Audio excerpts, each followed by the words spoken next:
आज हम लोग एक्सरसाइज 3.2 में जो हमारा यूज होने वाला है कंसेप्ट पोलर कोऑर्डिनेट्स, उसके लिए उसको थोड़ा सा समझेंगे। पोलर कोऑर्डिनेट्स एक्चुअली में होता क्या है, थोड़ा सा इसके बारे में आपने 11th में स्टडी किया होगा। अब तक के आपने जो पढ़ा कोऑर्डिनेट सिस्टम वो था कार्टेशियन कोऑर्डिनेट सिस्टम।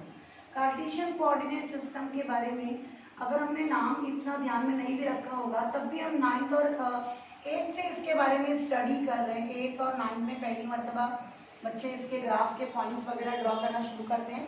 तो ये कार्टेशियन कोऑर्डिनेट सिस्टम होता है जिसमें आप क्या करते हैं, एक वाई एक्सिस होता है और ये एक एक्स एक्सिस होता है और आप कोई भी पॉइंट ऐसे पी ले लिया और उसको x, y से लोकेट करते हो।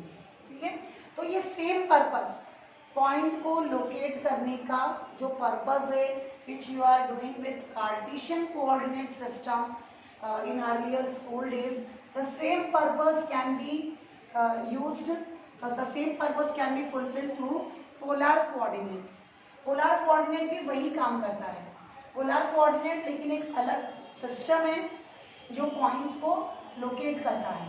अब इसमें होता क्या है, पोलर कोऑर्डिनेट में क्या होता है, एक पोल होता है, that pole is a fixed pole and it is called as O. Okay, उसके बाद में ये एक रे होती है जो कि फिक्स्ड रे होती है, उसको कहते हैं OX, फिक्स्ड रे है ये। और एक पॉइंट P, जैसे यहाँ पे हमारा कहीं पर भी एक पॉइंट P हमने लोकेट किया था कार्टेशियन सिस्टम में, सेम उसी तरह से पॉइंट P होता है हमारा पोलर कोऑर्डिनेट में r, थीटा, इस तरह से। तो ये हो गया हमारा r, थीटा, एक पॉइंट P ले लिया है हमने। अब इसको किस तरह से कार्टेशियन कोऑर्डिनेट में हमको देखना है, देख लेते हैं। हम लोग क्या करेंगे, यहाँ पे एक OX को मैं x एक्सिस कंसिडर करूंगी, पोलर कोऑर्डिनेट में OX को मैं एज अ x एक्सिस मान लेती हूँ और यहाँ से एक परपेंडिकुलर लाइन OY ड्रॉ कर दूँ। ये OY लाइन मैंने परपेंडिकुलर ड्रॉ की है which is perpendicular to this x axis. Cartesian coordinate और पोलर कोऑर्डिनेट में मैं रिलेशन आपको बताती हूँ। तो the same point r, theta, मैं इसको यहाँ पे ले रही हूँ x, y। अगर मैंने ये ज्वाइन कर दिया, ये यहाँ से ज्वाइन किया, जैसे ये पॉइंट है ना, क्योंकि ये डिस्टेंस क्या होगा मेरा, अगर मेरे पॉइंट का नाम x, y है, अभी कार्टेशियन कोऑर्डिनेट में क्या है, मेरे पॉइंट का नाम x, y, तो ये डिस्टेंस x होगा और यहाँ से लेके यहाँ तक का जो डिस्टेंस, हम लोग पॉइंट का डिस्टेंस ये y ले रहे हैं ना, तो यहाँ तक का डिस्टेंस y होगा, मतलब ये y होगा और ये मेरा एंगल थीटा, ये एंगल थीटा है। तो हमने क्या पढ़ा है ट्रिग्नोमेट्रीज में, कॉस थीटा, कॉस हम लोग कैसे कैलकुलेट करते हैं और साइन कैसे कैलकुलेट करते हैं। साइन का बेसिक फॉर्मूला होता है ऑपोजिट अपॉन हाइपोटेन्यूज, है ना, ऑपोजिट अपॉन हाइपोटेन्यूज। तो इस फिगर में, इस डायग्राम में ऑपोजिट क्या है, मेरे y है और हाइपोटेन्यूज क्या है इसके अंदर, ये लाइन OP है, OP मेरा हाइपोटेन्यूज है, तो ये क्या हो जाएगा y अपॉन r। तो y का कोऑर्डिनेट अगर मुझे निकालना है तो क्या मिलेगा, r sine theta, y is r sine theta.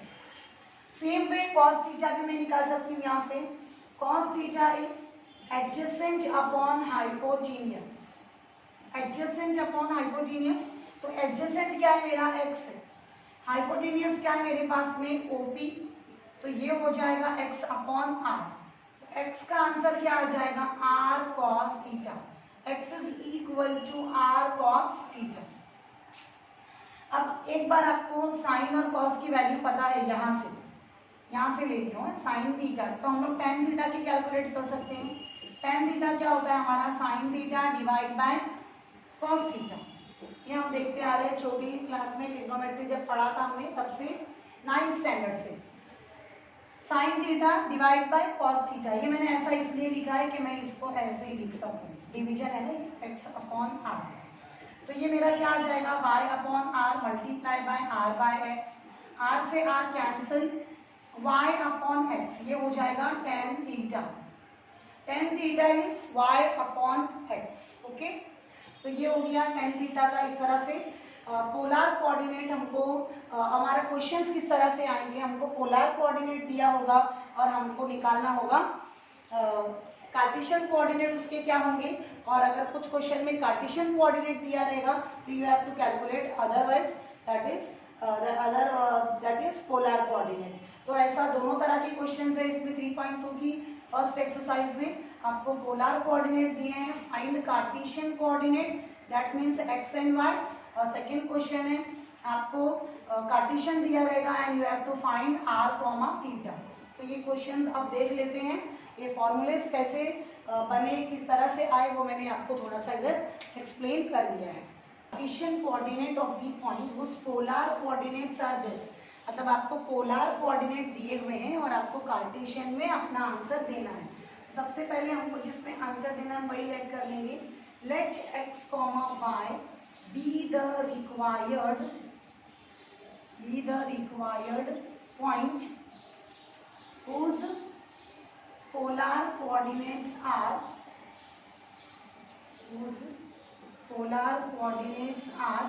जो हमको क्वेश्चन में दिए हैं वो क्या दिया हुआ है, √2, ठीक है। तो let x comma y be the required Cartesian coordinate, ऐसा भी हम लिख सकते हैं क्योंकि वो हमको पूछा हुआ है यहाँ पे, Cartesian coordinate whose polar coordinates are this √2, तो अब ये x के मैं कंपेयर करूंगी क्योंकि ये यही x, y मेरे ये √2, को बताता है। तो मैं लिख सकती हूँ यहाँ पे x इज इक्वल टू √2 है और y इज इक्वल टू π/4 है। देखिए उससे पहले मैं अपना x का फॉर्मूला लिखूंगी, x इज इक्वल टू क्या होता है, r cos theta, general formula. अगर मुझे कार्टेशियन से पोलर में जाना है तो ये फॉर्मूला यूज करना है, y is equal to r sin theta. अब यहाँ से क्या हो जाएगा, x मुझे निकालना है, r दिया हुआ है, this is r and this is theta, ये r कॉमा थीटा का फॉर्म है। तो r कितना आ जाएगा मेरा, √2 इंटू cos थीटा, कितना आ जाएगा, cos π/4, और ये हो जाएगा y is equal to r आ जाएगा √2 इंटू साइन π/4। तो √2 हम एज इट इज रखेंगे, cos π/4 यानी cos 45 भी 1/√2 होता है। ये x का आंसर यहाँ से मुझे 1 मिल जाएगा। y is equal to √2 into sine 45 भी 1/√2 होता है, cos 45 साइन 45 की वैल्यू सेम होती है, y इज इक्वल टू 1। तो इस तरह से हमारा x और y दोनों का आंसर आ गया, मतलब हमारा कार्टेशियन कोऑर्डिनेट आ गया। तो मैं क्या लिखूंगी, therefore 1,1 is the required point, 1,1 is the required point. एक और क्वेश्चन यहाँ पे मैंने लिखा हुआ है 4, वो भी सॉल्व कर लेते हैं सिमिलर में। आपको ऐसे ही लिखना है, let x comma y be the required Cartesian point whose polar coordinates are 4, π/2, ये आपको लिखना है। डिफाइन करना जरूरी होता है मैथ्स में, प्लीज डिफाइन कर लीजिएगा। Therefore x is equal to r cos theta, y is equal to r sin theta. तो x मेरा कितना हो गया, निकालना पड़ेगा, r कितना है, ये r होता है और ये थीटा होता है, r है मेरा 4 और ये हो गया cos 90 π/2 यानी 90।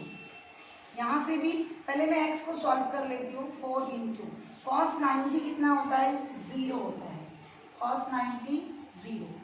तो ये हो गया मेरा x का आंसर 0।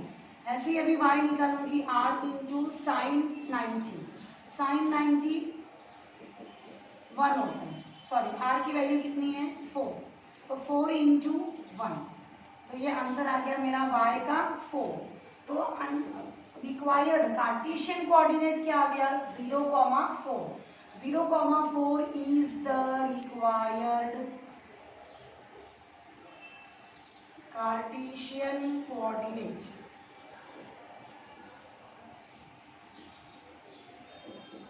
ओके, इस तरह दो क्वेश्चंस यहाँ पे मैंने लिख दिए जिसमें थोड़ा सा ज़्यादा हमको अलाइड एंगल यहाँ पे हम लोग यूज़ करेंगे।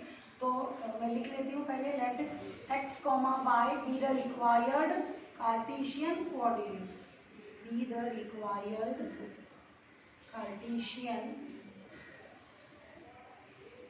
Coordinates. let x comma y be the required Cartesian coordinates. Therefore x is equal to क्या रहेगा मेरा r cos theta, y क्या रहेगा r sin theta. तो x निकालना है मुझे, कैलकुलेट करना है.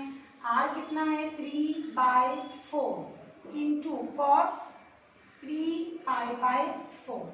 पहले हम एक ही सॉल्व करेंगे. पहले मैं एक ही को आपको करके बताती हूँ किस तरह से आपको इसको हैंडल करना है. x is equal to 3/4 cos 3π/4 को मैं कॉस 90 प्लस π/4 लिख सकती हूँ. इसको स्प्लिट किया है, 3π/4 को दो हिस्सों में डिवाइड किया है, 90 प्लस π/4. जब ये 90 में आप ये π/4 ऐड करेंगे आपको फिर से 3π/4 ही मिलेगा.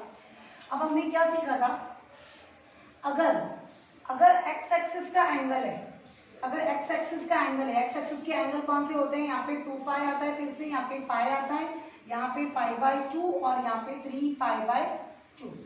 अगर आपका x एक्सिस के एंगल से मतलब ये वाले एंगल है तो फंक्शन चेंज नहीं होता है. मतलब अगर साइन लिखा हुआ है तो आप साइन ही लिखते हो, कॉस लिखा हुआ है तो कॉस ही लिखते हो. तो x एक्सिस के एंगल्स के लिए फंक्शन हम चेंज नहीं करते.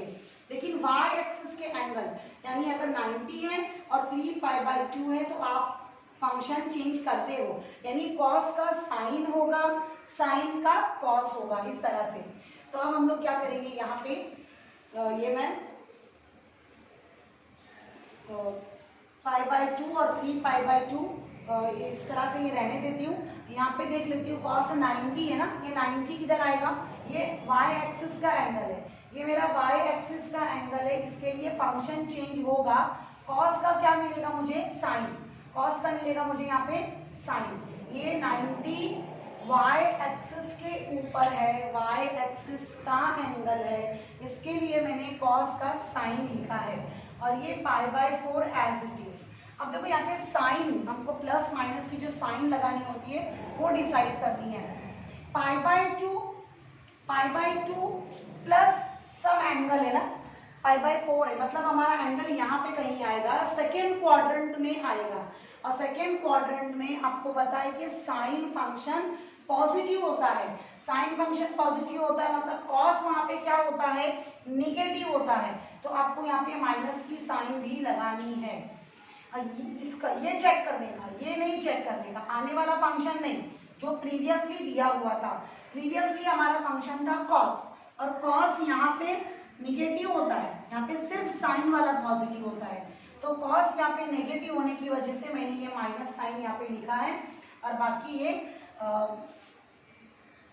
ऊपर से कॉपी किया है. ये हो गया 3/4 इंटू माइनस साइन π/4 क्या होता है, -1/√2, इस तरह से. तो ये मेरा फाइनल आंसर आ जाएगा -3/4√2. किसका, ये मैंने x का कैलकुलेट किया है, अभी मैंने सिर्फ x कैलकुलेट किया हुआ है. y कर लेती हूँ मैं.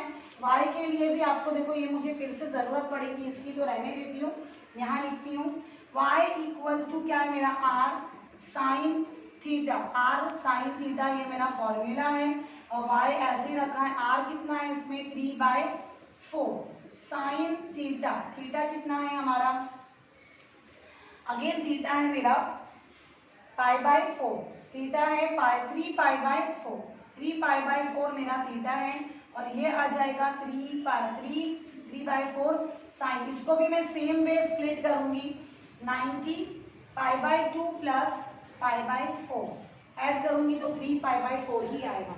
ये मैंने एक्चुअली क्यों रखा, y is equal to r sine theta. हाँ, ये 3/4 यहाँ पे लिखती हूँ मैं, y इक्वल टू 3/4 इंटू, अब ये देखिए 90 है, यहाँ पे 90 है तो ये फंक्शन चेंज होगा. मैं बार बार बोल रही हूँ, y एक्सिस के एंगल्स के लिए फंक्शन चेंज होता है. ये π/2 y एक्सिस के ऊपर आता है, इसके लिए साइन का क्या होगा, इधर कॉस हो जाएगा. और ये 90 प्लस π/4 है, अब ये π/4 लिखा जाएगा इधर. हम लोग क्या करते हैं, इसका यूज हम लोग किस लिए करते हैं, फंक्शन सेम रहेगा या चेंज होगा. पहला एंगल हमको सिर्फ यही हेल्प करता है बताने में कि फंक्शन चेंज होगा या रहेगा। उसके बाद ये π/4 हम लोग एज इट इज कॉपी करते हैं। अब ये साइन π/2 प्लस π/4 किया तो मैं सेकेंड क्वाड्रेंट में इसमें भी आ गई क्योंकि ये एंगल ही सेकेंड क्वाड्रेंट का है। लेकिन सेकेंड क्वाड्रेंट में साइन क्या होता है, ये वाला फंक्शन हम चेक करते हैं ना, वहां पे देखो कॉस था तो सेकेंड क्वाड्रेंट में कॉस निगेटिव होता है, लेकिन सेकेंड क्वाड्रेंट में साइन पॉजिटिव होता है। इसके लिए मैं यहाँ पे प्लस लिखूंगी या नहीं भी लिखूंगी तो चलेगा, cos π/4 ही रहने दूंगी।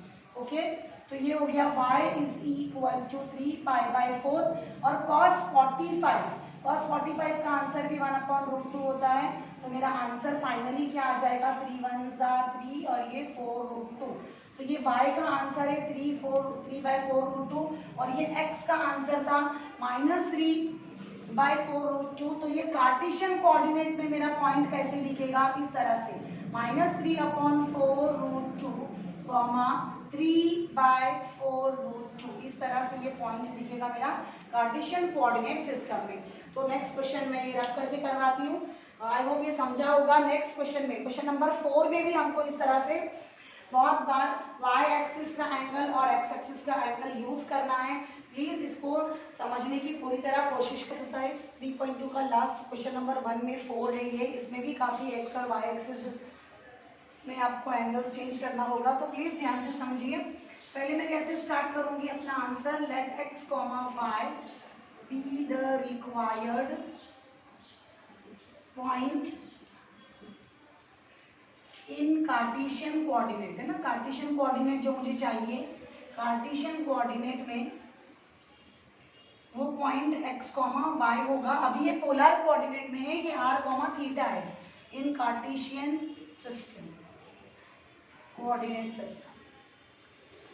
Therefore x is equal to r cos theta, ये मेरा फॉर्मूला होता है, थोड़ा दूर लिख रही हूँ, y is equal to r sin theta, क्योंकि यहाँ थीटा काफी टूटेगा और उसके बाद में उसको हमको एडजस्ट करना होगा। एक r की वैल्यू मैंने 1/2 रख दी और cos थीटा कितना है मेरा 7π/3, x is equal to half into cos 7π/3, 7π/3 क्या आ जाएगा cos में, किस तरह से आप इसको लिखेंगे, 2π प्लस π/3। आप देखेंगे जब इसको क्रॉस मल्टीप्लाई करके मैं ये ऐड करूंगी तो मुझे बराबर 7π/3 मिलेगा। अब इधर इसको करना क्या है, इसका करना ये है कि हम लेंगे हमारा x एक्सिस और y एक्सिस, जहाँ पे ये होता है एंगल पाई और ये होता है 2π। अगर x एक्सिस का एंगल आया, मैंने कई बार कहा है कि अगर x एक्सिस का एंगल आता है तो मेरा फंक्शन चेंज नहीं होगा। तो ये होगा x is equal to 1/2 into cos π/3, क्योंकि ये मेरा x एक्सिस का एंगल है। और एक बात हमको चेक करनी है कि ये कौन से क्वाड्रेंट में जा रहा है। 2π यहाँ पे है प्लस π/3 किया, मतलब ये फर्स्ट क्वाड्रेंट में जाता है और फर्स्ट क्वाड्रेंट में सारे 6 के 6 ट्रिग्नोमेट्रिक फंक्शंस हमारे पॉजिटिव होते हैं। तो ज्यादा साइन के बारे में हमको इधर ध्यान भी नहीं रखना है। काफी अच्छा क्वेश्चन है ये। cos π/3 यानी 60, cos 60 कितना होता है, sin 30 होता है हाफ, तो cos 60 भी होता है हाफ। तो ये हो जाएगा मेरा 1/4। अब मैं इसी तरह से y भी निकाल लूंगी, y is equal to r था मेरा 1/2 इंटू साइन 7π/3। इसको भी उसी तरह सेम वे हम लोग स्प्लिट करेंगे, साइन 2π प्लस π/3। तो ये हो जाएगा y equal to half into, अब देखो फिर से ये 2π है, x एक्सिस का एंगल है, साइन ही रहने वाला है और ये पॉजिटिव ही रहेगा क्योंकि ये फर्स्ट क्वाड्रेंट में जा रहा है जहाँ पे सब पॉजिटिव होते हैं। तो अभी तो मैं बता चुकी आपको, वो दोबारा रिपीट नहीं करती हूँ। साइन π/3 यानी साइन 60 कितना होता है, √3/2। तो इसका आंसर आ गया मेरा √3/4। x की वैल्यू है 1/4, y की वैल्यू है √3/4। तो ये पॉइंट मेरा कैसे दिखेगा कार्टेशियन कोऑर्डिनेट में, जो कि पोलर कोऑर्डिनेट में इस तरह दिख रहा है 1/2, 7π/3 ये पोलर कोऑर्डिनेट में दिख रहा है। यही कार्टेशियन कोऑर्डिनेट में दिखेगा 1/4, √3/4 इस तरह से दिखेगा। ओके, तो ये है मेरा पॉइंट कार्टेशियन कोऑर्डिनेट सिस्टम में। नंबर 2 है ये, फाइंड द पोलर कोऑर्डिनेट्स। अब हमको बिल्कुल क्वेश्चन नंबर 1 का अपोजिट करना है। क्वेश्चन नंबर 1 में क्या करना था, कार्टेशियन कोऑर्डिनेट निकालना था और पोलर कोऑर्डिनेट दिए हुए थे। इसमें उसका एग्जैक्टली अपोजिट है, पोलर कोऑर्डिनेट्स हमको निकालने हैं और कार्टेशियन में हमारे पास क्वेश्चन है। तो मैं क्या लिखूंगी, जिस तरह वहां पे भी स्टार्टिंग में ही लेट कर लेती थी, लेट r कॉमा थीटा यहाँ पे लूंगी, वहां पे क्या लेती थी x कॉमा वाई, क्योंकि वो कार्टेशियन में फाइंड आउट करना था। तो let r comma theta be the required points in polar coordinate system, in polar coordinates और सिस्टम भी लिख दीजिए, in polar coordinate system. Therefore using x is equal to r cos theta, y is equal to r sin theta। x हमको दिया हुआ है √2, r निकालना है और थीटा भी फाइंड आउट ही करना है। सेम वे यहाँ पे y भी कितना है मेरे पास, √2 r sin थीटा। अब क्या हो जाएगा, मुझे कैलकुलेट करना है r क्या होगा और थीटा क्या होगा। तो r के लिए मैं एक और रिलेशन यहाँ पे यूज कर सकती हूँ, आप देखेंगे। देखिए ये कैसे आएगा, मैं बता देती हूँ इस क्वेश्चन में, बाद में मैं आगे डायरेक्ट यूज करूँगी। अगर मैं x स्क्वायर करती हूँ तो ये क्या मिलेगा मुझे, r² cos square theta. Same way अगर मैं y का भी स्क्वायर करती हूँ तो मुझे मिलेगा r² sin स्क्वायर थीटा। फिर उन लोग दोनों को प्लस किया, प्लस करने पर ये क्या हो जाएगा, x² plus y² is equal to r² common लिया है, ये दोनों में से r² कॉमन लेती हूँ और sine square theta plus cos square theta. तो आप देख सकते हो कि ये मिलेगा मुझे x² plus y² is equal to r², ये 1 होता है। ये फर्स्ट आइडेंटिटी है हमारी। तो आपको इतना पेपर में शो करके नहीं बताना है, डायरेक्टली क्या लिखना है, r² is equal to x² plus y²। और अगर आप डायरेक्टली r भी लिखेंगे तब भी चलेगा, आपको याद होना चाहिए। अगर r लिखेंगे तो हम लोग क्या लिखेंगे, square root of x² plus y²। तो आपने पेपर में ये डायरेक्ट ही लिखना है। ये आया कैसे, इसके लिए थोड़ा सा मैंने यहाँ पे बता दिया। r is equal to square root of x², x कितना है, √2 है। √2 का स्क्वायर करेंगे तो 2 आएगा, y भी √2 है, उसका स्क्वायर करेंगे तो भी 2 आएगा। तो r मेरा कितना आ गया, √4 and that is equal to 2। ये मैंने r कैलकुलेट कर लिया है। थीटा के लिए हम लोग क्या करेंगे, tan थीटा यूज करेंगे। tan थीटा में क्यों यूज कर रही हूँ, क्योंकि r sine theta upon, sorry r नहीं लेती हूँ, r तो वैसे भी कैंसिल हो जाएगा, साइन थीटा अपॉन ये क्या हो जाएगा, कॉस थीटा में। तो साइन थीटा की वैल्यू कितनी है इधर,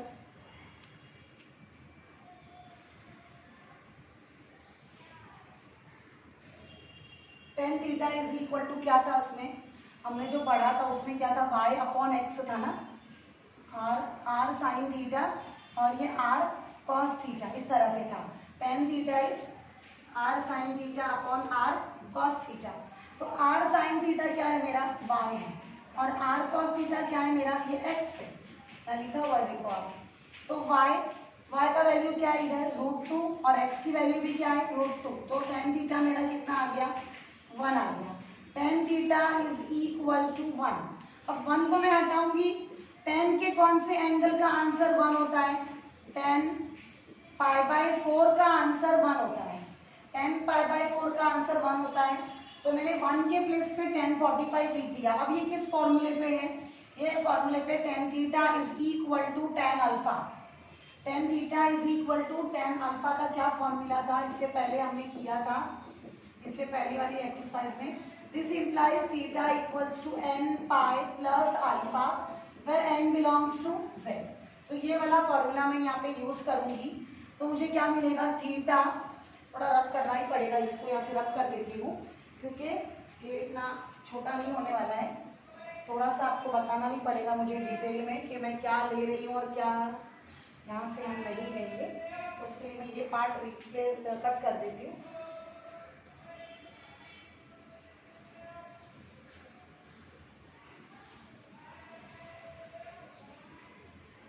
यहाँ से लिखती हूँ। देखिए क्या मिला मुझे, tan theta equal to tan pi by 4। tan theta is equal to tan pi by 4। अब ये फॉर्मूला यहाँ पे यूज कर देंगे।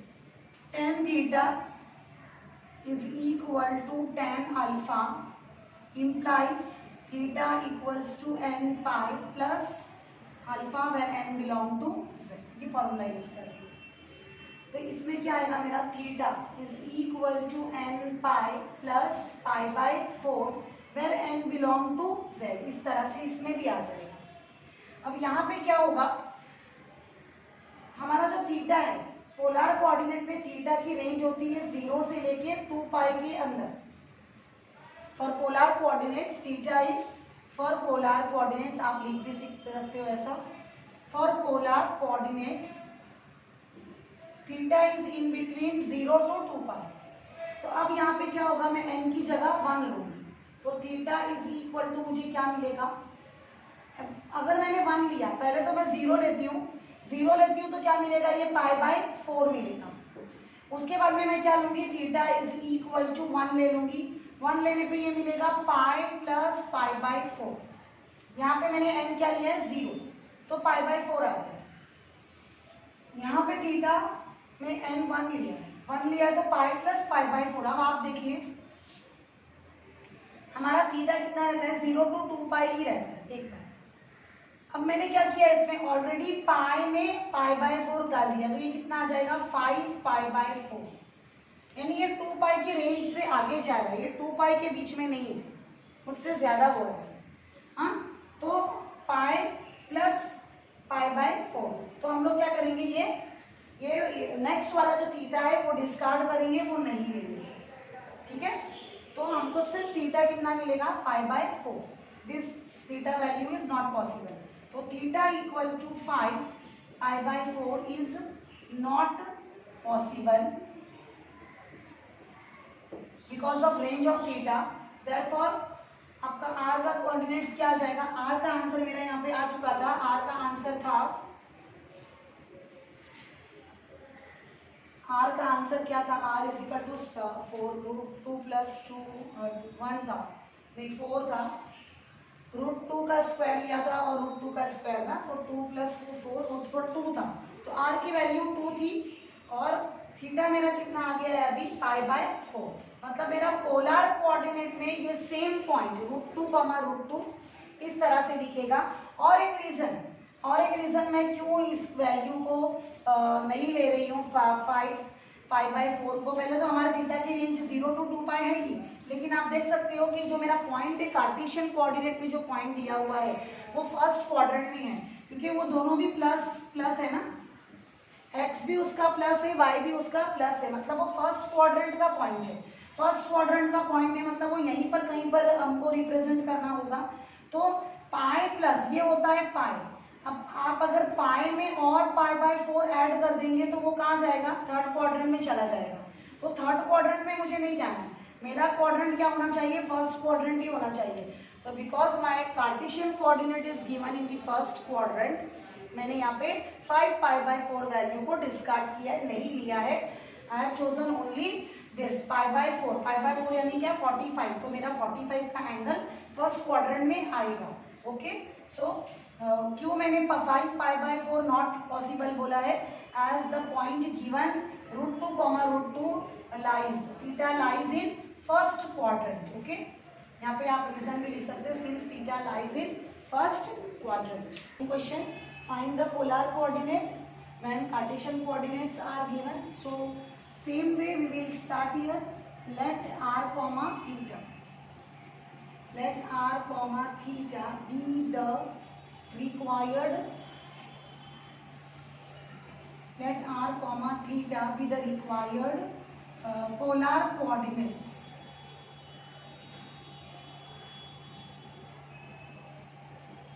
Let r comma theta be the required polar coordinates therefore x is equal to r cos theta, y is equal to r sin theta. x कितना है 0, r और theta तो हम कैलकुलेट कर रहे हैं, y कितना है हाफ, r sin थीटा. तो पहले हम लोग क्या करेंगे, यहाँ पे r कैलकुलेट कर लेते हैं. अब मैं डायरेक्ट लिखूंगी square root of x square plus y square, है ना. r के लिए डायरेक्ट फॉर्मूला लिखेंगे, हम लोग बताने की जरूरत नहीं है, इससे पहले वाले क्वेश्चन में मैंने आपको बता दिया था. तो ये हो जाएगा मेरा x कितना है 0, 0 का स्क्वायर प्लस 1/2 का स्क्वायर. तो ये आ जाएगा मेरे पास में square root of 1/4 and that is equal to 1/2 only. r का वैल्यू 1/2 आ गया. अब tan थीटा ले लेंगे हम लोग. tan थीटा के लिए क्या करूंगी मैं, r sin theta upon r cos theta. तो r sin थीटा होता है हमारा y और r cos थीटा होता है x. तो tan theta is equal to y by x. y की वैल्यू कितनी है 1/2 और x की वैल्यू 0. तो जब भी डिनोमिनेटर में हमको 0 मिलता है दिस मीन्स इंफिनिटी.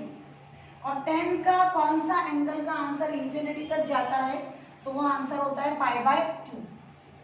tan 90 वो हमारा इंफिनिटी होता है. तो यहाँ पे मैं थीटा रहने देती हूँ और ये इंफिनिटी के प्लेस पे मैं लिख देती हूँ tan 90. ओके. अब इसके बाद में ये किस फॉर्मूले पे है, tan theta equal to tan alpha, जो पीछे हमने कई सारे क्वेश्चंस में यूज किया है. क्वेश्चन नंबर 3.1 एक्सरसाइज में, क्वेश्चन नंबर 1 वगैरह में. tan theta is equal to tan alpha implies theta equals to n pi plus alpha where n belong to z. ये हो गया, ये हमने कई बार यूज किया हुआ है. तो ये आ जाएगा theta is equal to n pi plus alpha. Alpha की जगह क्या आ जाएगा π/2 where n belong to z. अब मैं क्या करूंगी, n की वैल्यू 0 लूंगी पहले. जब मैं n की वैल्यू 0 लूंगी तो थीटा मुझे मिलेगा π/2 और जब मैं n की वैल्यू 1 लूंगी तो मुझे मिलेगा ये पाई प्लस π/2, इस तरह से. ओके. अब आप देख सकते हो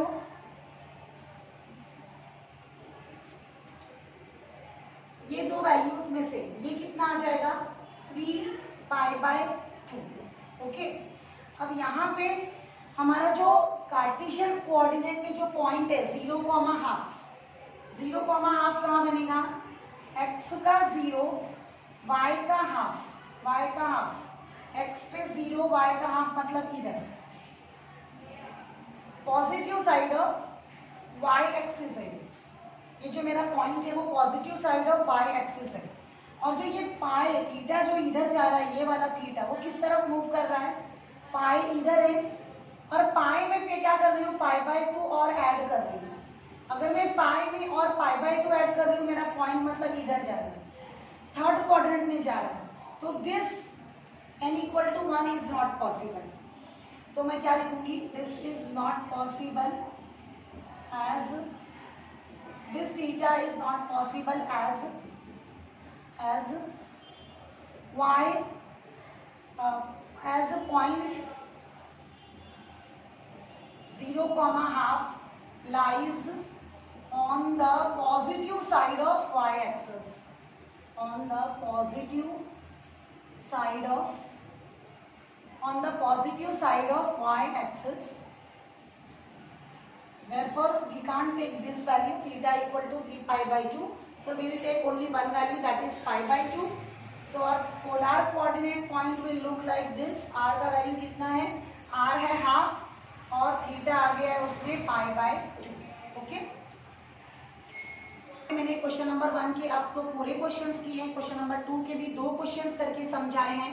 तो अब आप बाकी के 2 क्वेश्चंस इसके बचे हुए आप पूरी तरह से खुद से ट्राई करें. सेम मेथड है and you will try, you will finally get the answer and you will understand more better. Okay, so that 2 questions are homework for you.